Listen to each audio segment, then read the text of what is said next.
અમારી 3 વાત તમારી હેઠળ જૂનાગઢ જિલ્લા પોલીસ વડા હર્ષદ મહેતાના માર્ગદર્શન દ્વારા માળિયાહાટીના પોલીસ દ્વારા પ્રજાની વિવિધ સમસ્યાઓના ઉકેલ માટે સંવાદથી સુરક્ષા કાર્યક્રમ અને લોક દરબાર યોજાયો। માળિયાહાટીના ઇન્ચાર્જ પીએસઆઈ સલમા સુમરાના અધ્યક્ષસ્થાને માળિયાહાટીના પોલીસ સ્ટેશન ખાતે સ્થાનિક લોકો અને વેપારીઓ તથા પ્રતિષ્ઠિત નાગરિકો તથા આમ નાગરિકો ઉપસ્થિત રહ્યા હતા। એક લોક સંવાદ યોજી પોલીસ વિભાગને લગતા પ્રશ્નો અંગે ચર્ચા વિચારણા કરી। માળિયાહાટીના ઇન્ચાર્જ પીએસઆઈ સલમા સુમરાએ લોકોને જણાવ્યું કે ડ્રગ્સ, દારૂ જેવા નશીલી વસ્તુનો ઉપયોગ ન કરવા કરી અપીલ। ટ્રાફિકને લગતા પ્રશ્નોનું નિરાકરણ।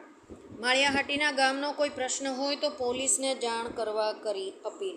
માળિયાહાટીના પીએસઆઈ સલમા સુમરાને નાગરિકો તરફથી રજૂ થયેલી રજૂઆત પ્રત્યે યોગ્ય કાર્યવાહીની બાહેંધરી સાથે હકારાત્મક અભિગમ દાખવ્યો હતો।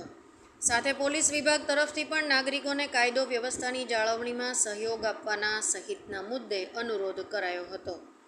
રિપોર્ટર વિનોદ બી રૂજાતલા, માળિયાહાટીના। મહેન્દ્રકુમાર શાંતિલાલ ગાંધી, પ્રમુખ ચેમ્બર ઓફ કોમર્સ માળિયાહાટીના। સરકારનો અભિગમ 3 વાત તમારીના ભાગરૂપે અહીંના લોકપ્રિય પીએસઆઈ શ્રી સુમરા સાહેબે આજે એક બહોળી જાહેરાત કરીને વિશાળ મિટિંગ બોલાવીને વિશાળ મિટિંગમાં પણ સરકાર તરફનો જે અભિગમ છે એ બતાવ્યો અને આવેલા લોકોનો દરેકના પ્રશ્નો લેખિત લઈ અને પ્રશ્નો હલ કરવા માટેનો પણ ખૂબ ખાતરી આપી છે અને આશા રાખીએ છીએ કે આજની મિટિંગ ખૂબ સફળતા થાય અને આ જે સુમરા સાહેબ અહીં પધાર્યા છે ત્યારથી માંડીને આજ દિવસ સુધી લોકોમાં ખૂબ સારી લાગણી અને અભિગમ અપનાવ્યો છે અને લોકોનો સહયોગ આપી અને તેનો ખૂબ સહયોગ મેળવે એ આ તક અપેક્ષા અને આજની મિટિંગની સફળતાની શુભેચ્છાને પાઠવીને મારી વાણી વિરામ આપું છું।